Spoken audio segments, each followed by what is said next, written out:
11 सितंबर 2001 America का एक आम दिन। रोज की तरह लोग अपने अपने कामों में बिजी थे कि अचानक कुछ ऐसा होता है जो इतिहास में इस दिन को हमेशा के लिए यादगार बना देता है। Twin tower of the world trade centre की बिल्डिंग में एक प्लेन क्रैश होता है जिससे अमेरिका के लोग सहम जाते हैं। पर लोग सोचते हैं कि ये एक आम सा प्लेन क्रैश होगा जो शायद पायलट की गलती की वजह से हुआ होगा। वर्ल्ड ट्रेड सेंटर की बिल्डिंग में मीडिया इकट्ठा हो जाता है इस न्यूज को कवर करने के लिए और कुछ ही मिनटों में ये न्यूज पूरी दुनिया के न्यूज चैनल्स पर लाइव दिखाई जाती है। लेकिन तभी ठीक 17 मिनट बाद ट्विन टावर की दूसरी बिल्डिंग में एक और प्लेन क्रैश होता है और इस दूसरे क्रैश को पूरी दुनिया लाइव देखती है।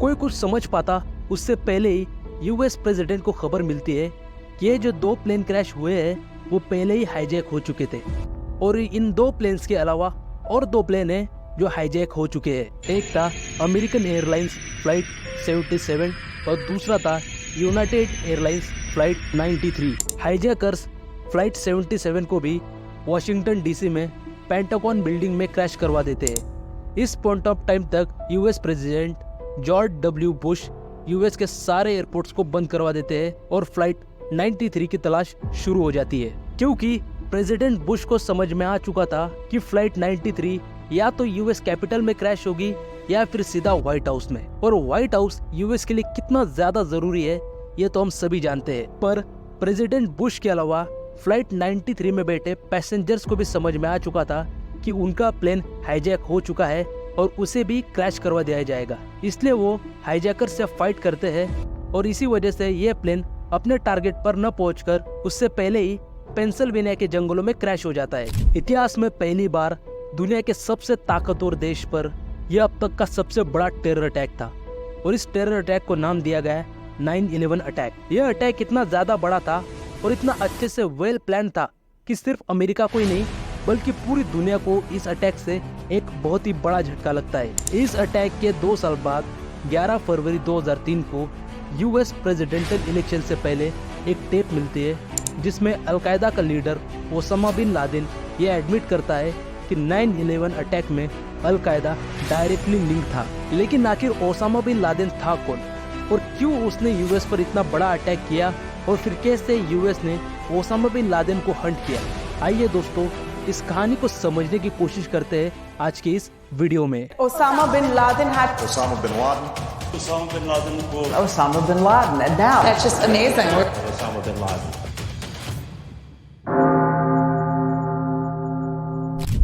दोस्तों ओसामा बिन लादेन का पूरा नाम ओसामा बिन मोहम्मद बिन आवेद बिन लादेन था, जो सऊदी अरब के रियाद शहर की एक बिलियनियर और रॉयल फैमिली में पैदा हुआ था। बिन लादेन बहुत ही ज्यादा रिलीजियस भी था। बचपन से ही उसे एक कट्टर सुन्नी मुस्लिम की तरफ पाला गया था। 1979 में बिन लादेन ने सिविल इंजीनियरिंग और 1981 में पब्लिक एडमिनिस्ट्रेशन की डिग्री भी ली थी। पर हमेशा से ही बिन लादेन का इंटरेस्ट अपने रिलीजन को जानने के बारे में ज्यादा था। अपने रिलीजन के बारे में उसे ज्यादा से ज्यादा एक्सप्लोर करना था। कुरान के बारे में बारीक से बारीक जानकारी उसे चाहिए थी और अपने रिलीजन को जानने की इसी तलाश में वो मिला अब्दुल्ला आजम से, जो उसी यूनिवर्सिटी में जिसमें बिन लादेन पढ़ता था उसमें एक स्पिरिचुअल एडवाइजर थे। आजम मुस्लिम ब्रदरहुड नाम के एक एक्टिविस्ट ऑर्गेनाइजेशन के मेंबर भी थे। बिन लादेन का ब्रेन वॉश इसी इंसान ने किया था, ऐसा बिन लादेन की मां ने एक इंटरव्यू में खुद कहा है। अब्दुल्ला आजम ही वो इंसान था जिसने बिन लादेन को राजी किया था कि वो अफगानिस्तान जाए और जो मुजाहिदीन है उन पर नजर रखे। ओसामा को अपने साथ अफगानिस्तान लाने के बाद अब्दुल्ला आजम ने उसे इस्लाम की ऐसी ट्रेनिंग दी कि अब बिन लादेन एक्सट्रीमिज्म के झांसे में पूरी तरह आ चुका था। उसके लिए उसका रिलीजन ही अब सब कुछ बन चुका था और जो लोग उसका रिलीजन को नहीं मानते थे या फिर उसके रिलीजन के अलावा किसी और रिलीजन को फॉलो करते थे वो उन सभी लोगों को अपना दुश्मन मानने लगा। और इसी दौरान यूएसएसआर ने अफगानिस्तान को यानी कि एक मुस्लिम देश को इन्वेट कर लिया था और इससे ओसामा का जो एक्सट्रीमिज्म है वो और ज्यादा बढ़ गया। वो आए दिन अफगानिस्तान की मदद के लिए लोग और पैसे भेजने लगा और अपने पुराने कनेक्शन की मदद से अफगानिस्तान में जो एक्सट्रीमिस्ट ग्रुप्स थे उनके साथ नए कनेक्शंस बनाने लगा और इन्हीं ग्रुप्स की मदद से उसने सऊदी से भी वॉलंटियर्स को रिक्रूट करना शुरू कर दिया। वो इन वॉलंटियर्स को रिक्रूट करता था अफगान वॉर में शामिल कराने के लिए। इसके बाद ओसामा का नेक्स्ट मिशन था इन वॉलंटियर्स के लिए फंड रेज करना, जो कि उसके लिए बहुत ही ज्यादा आसान था क्योंकि ऑफ कोर्स वो एक रॉयल फैमिली से बिलोंग करता था। और कुछ ही सालों में उसने पेशावर पाकिस्तान में अपना खुद का एक मिलिटेंट बेस बना लिया, जहाँ उसने इन्हीं वॉलंटियर्स को खुलेआम ट्रेनिंग देना शुरू किया। आप शायद सुनकर हैरान हो जाओगे कि हर एक वॉलंटियर का यहाँ पर प्रॉपर डेटाबेस बनाया जाता था। तो अगर मैं ऐसा कहूँ कि पाकिस्तान पेशावर में ओसामा ने अपना खुद का एक आर्मी कैंप बना लिया था तो गलत नहीं होगा। और अपने इसी आर्मी कैंप को उसने अलकायदा नाम दिया और यही से अलकायदा की शुरुआत हुई। जहाँ एक तरफ ये सब हो रहा था, वही दूसरी तरफ इराक के नए लीडर सद्दाम हुसैन ने गल्फ कंट्रीज में अपने एक्सटेंशन को शुरू कर दिया।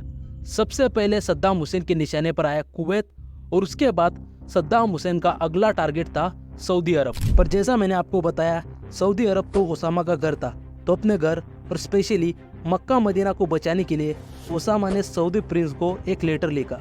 इस लेटर के थ्रू ओसामा परमिशन मांग रहा था अपने वॉलंटियर्स को इराक के खिलाफ जंग में उतारने के लिए, और अपने आदमियों को पूरी तरह तैयार करके ओसामा सऊदी प्रिंस के जवाब का इंतजार करने लगा। पर सऊदी प्रिंस ने ओसामा के लेटर को कम्प्लीटली इग्नोर कर दिया और यूएस से हेल्प मांगी, और यूएस भी हेल्प करने के लिए तैयार हो गया। और इसी बात से ओसामा का एक्सट्रीमिज्म ट्रिगर हो गया। ओसामा नहीं चाहता था कि सऊदी में कोई भी वेस्टर्न कल्चर आए, वो सऊदी को एक प्योर इस्लामिक देश ही बने रहना देना चाहता था। और यही से शुरुआत हुई Osama bin Laden versus America की। ओसामा अमेरिका को इस्लाम का सबसे बड़ा दुश्मन मानने लगा और इसलिए 1996 में उसने एक फतवा जारी किया जिसमें लिखा था कि सभी मुस्लिम्स को अफगानिस्तान जाकर ट्रेनिंग हासिल करनी चाहिए, क्योंकि अपने दुश्मनों के खिलाफ लड़ना ही मुसलमान की इस्लाम के लिए सबसे पहली ड्यूटी है। और जाहिर सी बात है, ओसामा का ये रिलीजियस कार्ड काम कर गया और सऊदी अरब से 4000 से ज़्यादा लोग अफगानिस्तान के लिए निकल गए। लेकिन सऊदी को ओसामा की यह हरकत कतई पसंद नहीं आई और इसलिए उन्होंने ओसामा पर ट्रैवल बैन लगा दिया। लेकिन ओसामा भी बहुत ज़्यादा स्मार्ट था। उसने बिजनेस मीटिंग के बहाने पाकिस्तान जाने का रास्ता ढूंढ लिया और वहाँ से वो अफगानिस्तान चला गया और फिर उसने कभी भी सऊदी की तरफ मुड़कर भी नहीं देखा। पर अमेरिका के लिए उसके दिल में जो नफरत थी वो कम नहीं हुई और इसलिए उसने अमेरिका पर एक बहुत ही बड़े अटैक की प्लानिंग करना शुरू कर दिया। लेकिन इस प्लान को एग्जीक्यूट करने से पहले उसने कई और अटैक अमेरिका पर किए। 1998 में ओसामा ने एक और फतवा जारी किया जिसमें उसने अमेरिका को जंग के लिए खुली चुनौती दी, और जब अमेरिका ने इसे सीरियस नहीं लिया तो फिर उसने यूएस एम्बेसी जो केनिया में थी उस पर 7 अगस्त 1998 में बॉम्बिंग करवाई, जिसमें 220 से ज़्यादा लोग मारे गए थे। पर ओसामा के लिए सिर्फ इतना ही काफ़ी नहीं था और अमेरिका पर इससे भी बड़े अटैक की प्लानिंग वो पहले ही कर चुका था। ओसामा ने 19 लोगों की एक टीम बनाई और उन्हें पाकिस्तान में ट्रेन करना शुरू किया। मैं आपको बता दूं कि इन 19 लोगों को ओसामा ने पर्सनली ट्रेन किया था और इन लोगों की ये ट्रेनिंग 1999 में जाकर ख़त्म हुई। फिर इसके बाद ओसामा ने इन 19 लोगों को छोटे छोटे ग्रुप्स में बांटा और इन्हें 2001 मार्च में अमेरिका भेजना शुरू किया। FBI ने अपनी रिपोर्ट पर साफ लिखा है कि हानी हंजूर और नवाजे अल हाजिम नाम के 2 आतंकी काफ़ी पहले से ही अमेरिका में रह रहे थे। यह अमेरिका के न्यू जर्सी में बिल्कुल आम लोगों की तरह रह रहे थे और इन्होंने यहीं पे प्लेन उड़ाना भी सीखा था। इन दोनों ने किसी भी तरह का कोई भी फेक आईडी का यूज़ नहीं किया था और ना ही ये अमेरिका में कहीं पर अंडरग्राउंड रह रहे थे, बल्कि अब प्रॉपर अमेरिका में एक घर लेकर बिल्कुल आम जिंदगी बिता रहे थे। इन दोनों के अलावा बाकी टेररिस्ट ने भी अमेरिका में प्रॉपर डॉक्यूमेंट के साथ ही एंट्री की थी। इनके पास जो वीज़ा था वो भी लीगल था। CIA को 2 लोगों पर शक हो गया था, एक था नवाब अज़म और दूसरा था खालिद अलमगदार। CIA को पता चल गया था कि ये दोनों अलकायदा के ऑपरेटिव से। CIA ने मिडिल ईस्ट से लेकर अमेरिका तक इन दोनों को ट्रैक भी किया था, पर किसी रीज़न की वजह से CIA ने ये जानकारी FBI को नहीं दी।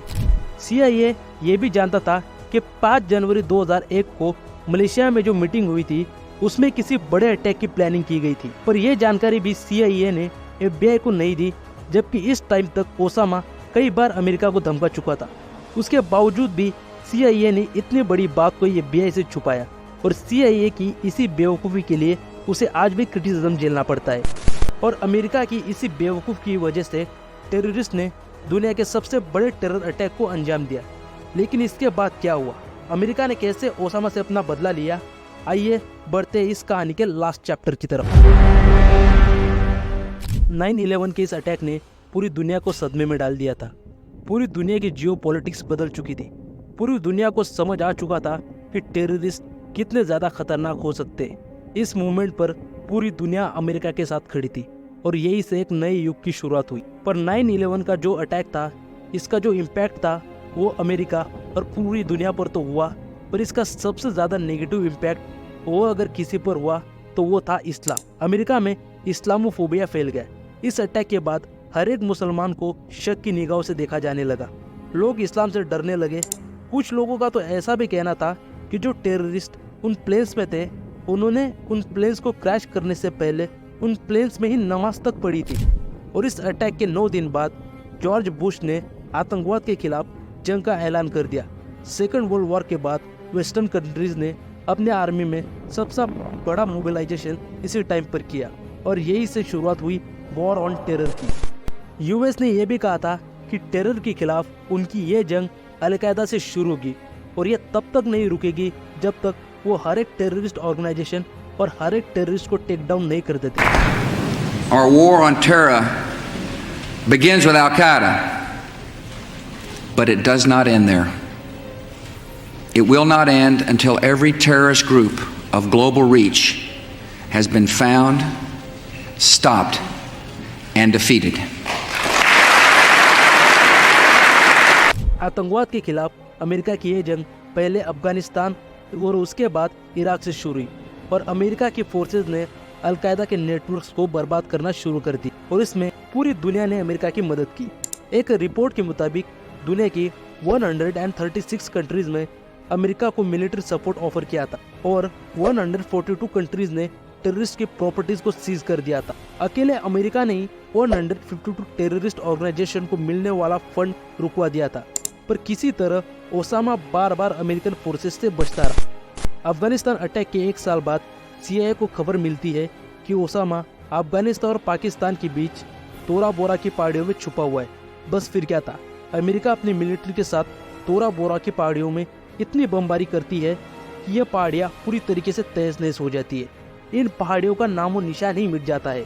हालांकि इससे अमेरिका को कुछ भी हासिल नहीं होता, क्योंकि मिलिट्री के वहां पहुंचने से पहले ही ओसामा अपने आदमियों के साथ भाग चुका था और किसी तरह पाकिस्तान पहुंच चुका था। लेकिन यह हमला पूरी तरीके से नाकाम नहीं हुआ था। इस हमले में CIA के हाथ ओसामा के कुछ आदमी लग चुके थे। CIA ने इन लोगों से पूछताछ करना शुरू किया और धीरे धीरे अलकायदा के लिंक्स ढूंढती रही और इसी तरह 2009 आ जाता है और अमेरिका में फिर से एक बार प्रेसिडेंशियल इलेक्शन होते हैं और इस बार बराक ओबामा अमेरिका के नए प्रेसिडेंट बनते। ओसामा को ढूंढकर 9/11 का बदला लेना ये ओबामा की लिस्ट में सबसे पहले नंबर पर था और इसलिए ओबामा ने CIA पर प्रेशर डालना शुरू किया और CIA ने अपनी इन्वेस्टिगेशन को और तेज कर दिया और इसी दौरान उन्हें एक शख्स के बारे में पता चला जिसका नाम अब्बू अहमद अल कुवैती था, जो पाकिस्तान के एबटाबाद शहर में एक बड़े से घर में रहता था। CIA ने पता लगाया कि अब्बू जब भी फ़ोन पर किसी से बात करता है तो अपने घर से दूर जाकर बात करता है और जब भी उसकी बात खत्म हो जाती है तो वो अपने फ़ोन को स्विच ऑफ कर देता है। CIA ने यह भी पता लगाया कि अब्बू पहले अलकायदा के लिए पैगाम रसाई का काम करता था। इससे CIA का शक और मजबूत हो गया और उन्होंने अब्बू के घर पर नज़र रखना शुरू किया। उन्होंने देखा कि अब्बू के घर की बालकनी की दीवार ज़रूरत से कुछ ज़्यादा ही ऊंची है और हर शाम को एक शख्स उस बालकनी में टहलने आता है। इस घर के पास से कई बार कूड़ा उठाने वाली गाड़ियाँ भी गुजरा करती थी, पर इस घर का कूड़ा उन गाड़ियों में नहीं डाला जाता था, बल्कि इस घर के कूड़े को इसी घर के आंगन में जला दिया जाता था। इन सारी एक्टिविटीज़ को देखते हुए CIA को यकीन हो गया कि ओसामा इसी घर में छुपा बैठा है। उन्होंने तुरंत ही प्रेसिडेंट ओबामा को फ़ोन लगाया और इस घर में ऑपरेशन करने के लिए ओबामा की परमिशन मांगी और ओबामा ने भी परमिशन दे दी। मई 2011 ठीक 2 बजे 2 ब्लैक हेलीकॉप्टर्स ने जलालाबाद एयरफील्ड से एबटाबाद के लिए उड़ान भरी। अमेरिकन मिलिट्री सेल उस घर में दाखिल हुई और एक एक टेररिस्ट को हंट करते हुए आगे बढ़ती गई और फाइनली पूरे 10 साल बाद उनका सबसे बड़ा दुश्मन ओसामा उनकी आंखों के सामने था। 20 मिनट बाद मिशन के हेड मैक रिवॉन ने प्रेसिडेंट ओबामा को बताया कि ओसामा बिन लादेन मारा गया। इसके अगले दिन प्रेसिडेंट ओबामा ने खुद दुनिया के सामने आकर उनके मिशन के सक्सेसफुल होने की जानकारी पूरी दुनिया को दी। प्रेसिडेंट ओबामा नहीं चाहते थे कि ओसामा बिन लादेन की ग्रेव उसके फॉलोअर्स के लिए एक सिंबल बन जाए, इसलिए उन्होंने उसकी बॉडी को समंदर में ही बहा दिया। दोस्तों, एक आतंकवादी जिसने रिलीजन के नाम पर टेरर को अंजाम दिया, उसकी हालत आखिर में ऐसी हुई कि मरने के बाद दफन होने के लिए उसे ज़मीन तक नसीब नहीं हुई। मैं उम्मीद करता हूँ दोस्तों 9/11 अटैक की पूरी स्टोरी आप इस वीडियो में समझ गए होंगे। फिर भी अगर आपके दिमाग में कोई डाउट है तो आप कमेंट करके मुझसे पूछ सकते हो, मैं आपके कमेंट का रिप्लाई ज़रूर करूँगा। और दोस्तों, ये वीडियो बनाने के लिए मुझे 12 दिन की मेहनत लगी है, तो मेरी मेहनत के लिए इस वीडियो को एक लाइक ज़रूर कर देना और एक स्ट्रॉन्ग माइंडसेट वाली कम्युनिटी का पार्ट बनने के लिए इस चैनल को भी सब्सक्राइब ज़रूर कर लेना। मैं मिलता हूँ आपसे एक और शानदार वीडियो के साथ, तब तक के लिए जय हिंद।